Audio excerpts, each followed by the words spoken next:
Hello and welcome to Knit Grit. My name is Cody Lee, and in today's video I'm going to show you kind of an addendum of my last pumpkin video. So I've already made this base pumpkin based off of a video that I posted last year, but my normal pumpkin is similar to my turtle pumpkin in that it usually has this stem, this leaf, and this little twine piece. So if you're interested in that, links will be down below, but you can make it looking like this. But what I wanted to do was show how to turn it into a little witchy pumpkin. That tutorial has how to make it in 3 separate sizes. This is a small, this is a large, and there's a middle in between one as well. But this one will go on any and all of those pumpkins. So if you're interested in learning how to turn your base pumpkin without the added parts from the previous video into this cute little witchy pumpkin, then stay tuned. There's both a right and left-handed component of this video, so if you're interested in the opposite hand than what you're seeing, my crochet hook will be in the hand of which video you're watching, so that is either right-handed or left-handed. So if you need to go to the other one, links again are down below. Let's go ahead and get started with what you will need. Alright, so for this project, you will need to already have a base done. I did it in large just because I thought that this would look better with our size large pumpkin, but I also wanted to show what it would look like on the small pumpkin. I'm pretty sure this is the small, not the medium. But I wanted to show what it looks like. So I'm going to be doing it on this, and for this I ended up using Stitch Studio by Nicole. I'm pretty sure this was, I'm not entirely sure if this is a brand that's out there anymore. It's a worsted weight yarn that's a size 4, but I'm pretty sure Studio, I was told this, that this is not confirmed, but when AC Moore was bought out by Michaels, they bought the Stitch Studio by Nicole, but I've never seen Stitch Studio by Nicole at the Michaels now, so I'm not 100% sure. But I really like it because it is this really pretty heathered tone, and I've been using it because my mom, when AC Moore went out of business, gifted me so many skeins of this, because usually it's $9.99 each, but my mom ended up getting a crazy deal where it was like $1 each when they were going out of business. So when AC Moore was going out of business and being sold or whatever, so she got me so many of these skeins, like probably about $100 worth, and they were $1 each. So I have a ton of them, and because I have a ton of them, I have a ton of yarn scraps, and that's what I actually stuffed this pumpkin with. I find that it makes a heavier pumpkin. And if you're going to be having these set out somewhere and you don't want it to just fly away, you could use polyfill. But because I've been making a ton of granny square blankets with this Stitch Studio, I just filled my pumpkin with all of the yarn ends. Like whenever you cut off your tails from after sewing, that's essentially what I did. I have an entire jar filled with them, and hopefully I'll be putting some B-roll of that right here, but I keep a jar full of all my yarn ends that I can use for stuffing pumpkins for the fall season or whatever else I can think of it for. It's a really good way to repurpose some of your yarn ends because I always feel like I waste a lot on my tails.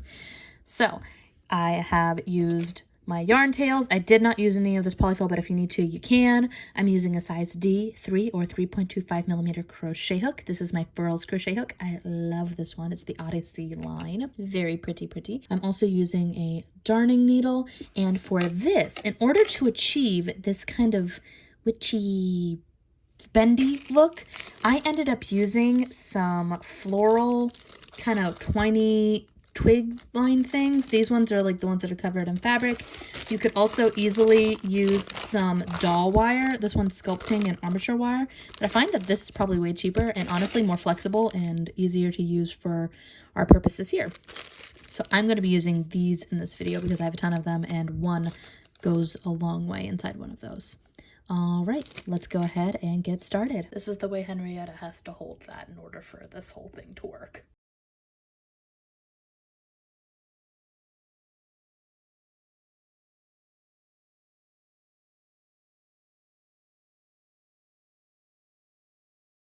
So essentially what you're going to want to have is 2 tones of the same type of yarn. If you have a size 4 worsted weight, it'll work.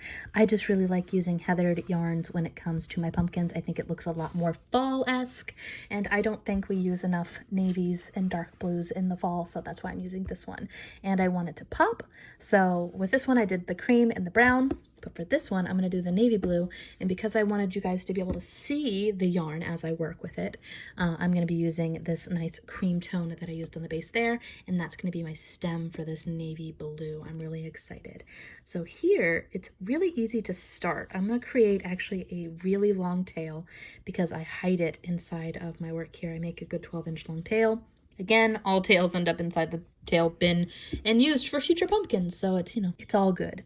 So here we're gonna take our yarn, make a slip knot, and add it onto our crochet hook. And what I like to do here is we're going to just make our magic ring, and the way that I do that is the same way that I did for the pumpkin.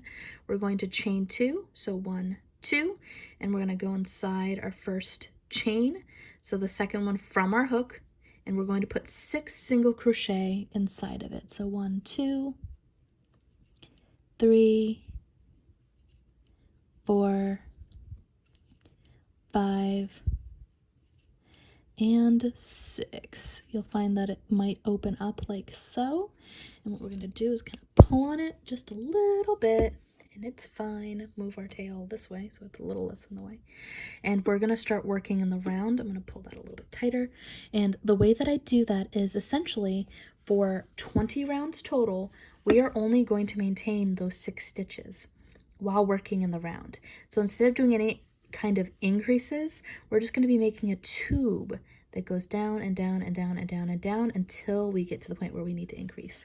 And so that was row 1 with our magic ring and our increase. And for rows 2 through 20, we're going to maintain those 6 stitches.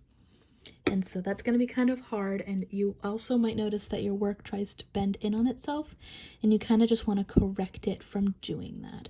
We're just going to go around and see how it's kind of wanting to bend inward like that.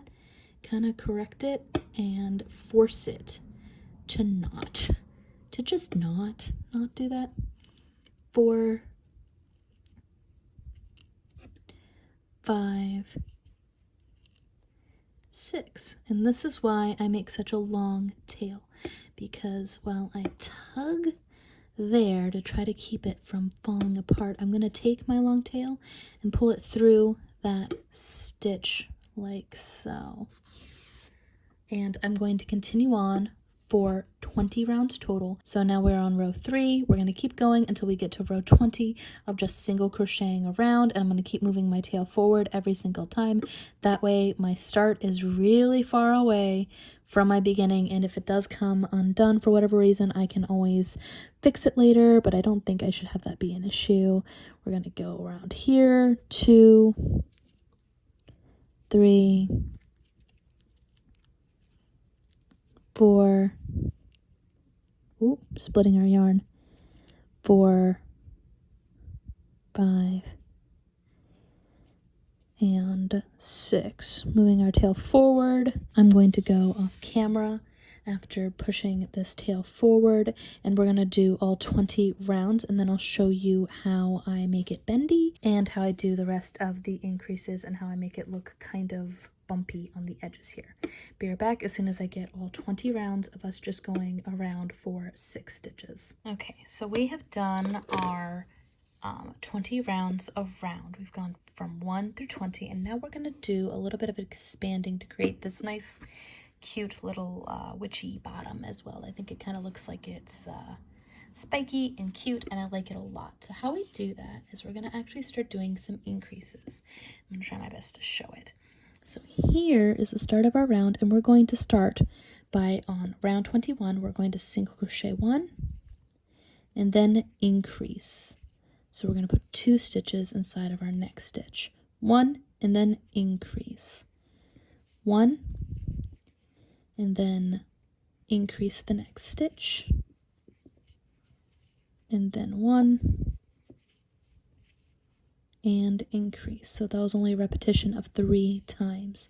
You should now have 9 stitches on your piece. I'm going to move my tail forward once more. I like that my tail goes down the entire stem. That way it's completely hidden and you don't have an issue with it later. So I'm going to pull that through, treat it as if it is a piece of my work there. And now we're on row 22. Where we're going to be going from 9 to 12. And the way that we do that is we're going to single crochet 1, increase, and then single crochet 1. We're going to be staggering our increases. So 1, increase 1, 1, increase, 1, and then this is our last repetition, 1, increase, 1.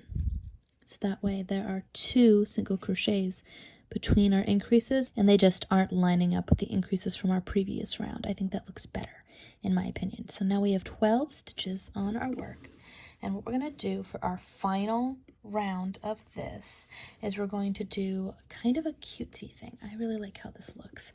I'm working through the front loop only, but it actually doesn't super duper matter.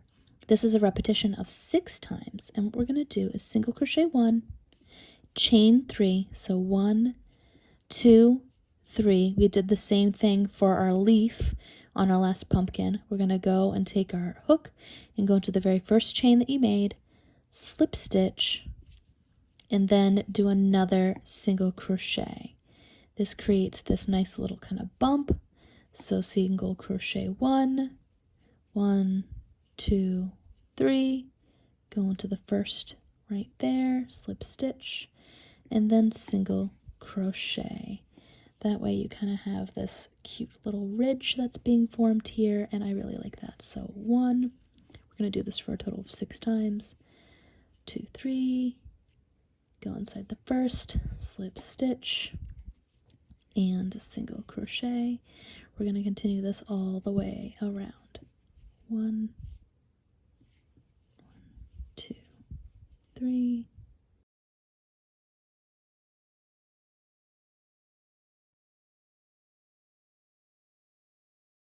Now we're on our last repetition, and what I like to do here is we're going to do again our 1, 2, 3 piece, go into the first. We're going to then single crochet the 1, and then we're going to slip stitch into the first stitch of our previous round. Essentially, I'm going to create another little knot there. What I like to do is we're going to take and cut a decently long tail ish, about like, well, that's actually very decently long. That's about 12 inches. But what I like to do here is I'm going to take my old tail and pull that out. I don't need that anymore. It's done. I'm going to cut that so that it's not in the way for later. Move that over there. And I think because for some reason, I don't know if my gauge or my tensioning is a little bit off, I'm having a hard time putting the wire inside. So if you knit too tightly, it might be a little bit hard, but I am going to try out the doll wire and see if maybe twisting it around a bunch will maybe make this a bit more structurally sound. I don't know if that makes any sense, but we're going to try to put this inside. I find that it is easier the straighter it is trying to go into this. So I'm having a hard time. I'm just kind of like wiggling it. Oh, actually that wasn't hard that time. Okay. Just to, prove myself wrong, I did it right on the first time on that one. Okay. Camera magic. I'll take it. And I try to push it up as far up as I can, and I actually think I like the doll wire more now that I'm totally backpedaling on what I said. But what we're gonna do is we're gonna take this, and I've got it all the way up here, and you can bend it whatever angles you want, however crooked you want it to be. I think that looks great. I actually straight up just took some scissors, and it's cut with scissors. Take a second, but now that's gonna be a little bit of a pokey bit. If you want to try to like do something with that, you're free to. I'm going to save these for later. But what we're going to do, now that I have my wire inside, I wanted it to be just a little bit crooked, but not like obscenely so. I think that's super duper cute. I think everything is super duper cute. Let's be real. Let's put our tail. I wanted it to be right there for the most part. But I'm going to take my tail and I'm going to try to line up my bumps so that they are opposite of the little quadrants that I made in the pumpkin. And I'm just going to kind of stab it through itself and then through the pumpkin. Might take a little bit of wiggling because it is harder to get a darning needle through all the tail ends. There we go. I'm going to pull that through, kind of just let that sit there. And what I'm going to do from here is I'm actually going to take hot glue and hot glue this on. So I put that tail there for a reason so that I can hide it later.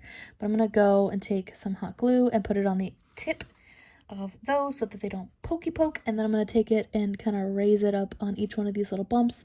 And I'm going to press it and make it so that he sticks like so. So I'm going to go off camera real quick and I'm going to go hot glue that, and then I'll be right back. Okay, so I've gone and I've hot glued this on, and one thing that I will say is that whenever I had it upside down, I made sure to put a lot more hot glue in the center around where the wire is. I do think that this wire actually worked significantly better, and I think this looks super duper cute. I made sure to put the hot glue around it, that way when it goes all congealed, it seems like this is a lot more structurally sound than this one, which just wants to go everywhere. So definitely make sure, I would definitely use the hot glue trick with this. And I still haven't taken off my little piece from here. I pulled it as tight as I can inside there, and then I'm just going to cut this. Be sure to get the printable PDF for this. There will be one linked down below. It is free for the first week, and then after that it goes to $3. I love how this turned out. It looks super cute, and I'm really pleased with how this looks. I think that this wire, the doll wire, definitely works a lot better. Sculpting and armature wire, I think I got this at Michael's over in the art section, like sculpting area. So I'm sure doll wire or even these would work as well. I think the big thing is that this is a bit thicker, so it was harder to get into the stem.